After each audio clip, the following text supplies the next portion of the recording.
आखिरकार आफिया अपने प्लान में कामयाब हो ही गई। एमन ने राहिम का नाम ले लिया। आफिया एमन को काफी प्रेशराइज कर रही है कि मैं तुम्हारे साथ हूँ, अगर तुम्हें किसी से भी डर लग रहा है तो तुम्हें डरने की कोई जरूरत नहीं, तुम हक पर हो तो तुम्हें इंसाफ मिलना चाहिए। अगर मेरे बेटे ने तुम्हारे साथ ज्यादती की है तो मैं उसका पूरा पूरा हिसाब लूंगी और मैं उसको जेल में बंद करवाऊंगी, तुमने डरना नहीं है। जब एमन ये बातें सुनती है तो वो कुछ परेशान हो जाती है, क्योंकि उसके दिमाग में ये बात चल रही है कि कोई माँ अपने बेटे के खिलाफ इतनी बातें कैसे कर सकती है।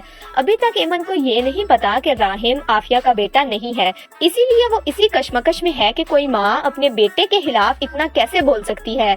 इसीलिए वो पूछ ही लेती है कि आप अपने बेटे के खिलाफ इतना क्यों बात कर रही हैं। तो आफिया कहती है कि मैं अपने रूल्स के खिलाफ नहीं जाती, अगर तुम्हारे साथ ज्यादती की है तो उसे उसकी सजा जरूर मिलनी चाहिए। एमन जब पुलिस ऑफिसर के सामने बैठती है तो उसके दिमाग में वही सारे ख्यालात घूम रहे होते हैं, लेकिन शहरोज की शक्ल बिल्कुल धुंधली होती है और उसे बिल्कुल भी याद नहीं आ रहा कि वो शहरोज था जिसने उसके साथ ये सब कुछ किया। इसीलिए जब पुलिस ऑफिसर उससे पूछता है कि आपका कसूरवार कौन है और किसने आपके साथ ये सब कुछ किया, तो एमन दोबारा से राहिम का ही नाम लेती है, क्योंकि राहिम ने जब एमन को उठाने की कोशिश की थी कि एमन उठो, उस वक्त एमन ने जब आंखें खोली तो सामने उसके राहिम का ही चेहरा था।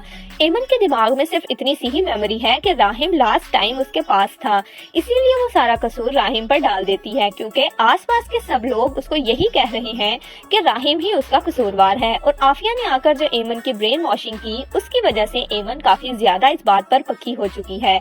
दूसरी तरफ राहिम को समझ नहीं आ रहा कि उसके साथ आखिर हो क्या रहा है, और अब शहरोज के दोस्तों ने जो वीडियो वायरल की वो पूरी दुनिया में देखी जा रही है और अली नवाज का नाम कितना बदनाम हो रहा है। राहिम आफिया के भाई के पास जाता है और कहता है कि आपने मामू होने का तो फर्ज अदा किया ही नहीं, बल्कि आपने वकील होने का भी फर्ज अदा नहीं किया।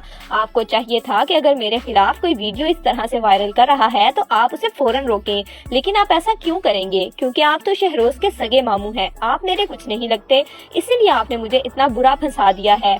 तो वो कहता है कि राहिम मैं क्या करूं, एक तरफ तुम हो और दूसरी तरफ शहरोज, मैं किसकी जान बचाऊं। तो राहिम कहता है कि आप जो मर्जी कर लें, लेकिन अल्लाह मेरे साथ है और वो मुझे इंसाफ दिलवाएगा। आप लोग जितना मर्जी मुझे गिराने की कोशिश कर लें, लेकिन एक दिन जरूर आएगा जब सबको सच मालूम हो जाएगा। माहीन का दिल भी राहिम से उकता चुका है, क्योंकि जब उसने ये वीडियो देखी तो माहीन के पैरों के नीचे से तो जमीन ही निकल गई और वो रोने धोने और चीखने चिल्लाना शुरू कर देती है। माहीन का बाप कहता है कि ऐसा क्या हो गया जो तुम इतनी परेशान हो। तो माहीन कहती है कि राहिम ने मुझे बर्बाद कर दिया, उसने मेरे प्यार की कदर नहीं की। राहिम मुझे कितने अरसे से धोखा दे रहा था और वो लड़की उसकी कॉलेज की दोस्त थी और अब तक उसने मुझे धोखे में रखा हुआ था। राहिम ने मेरे साथ बहुत बुरा किया है। जब माहीन का बाप माहीन की ये हालत देखता है तो वो कहता है कि मेरा बस नहीं चल रहा, मैं राहिम को गोली मार दूं। मेरी बेटी, मैं तुम्हें इंसाफ जरूर दिलवाऊंगा और मैं राहिम को उसके किए की सजा दिलवा कर ही रहूंगा।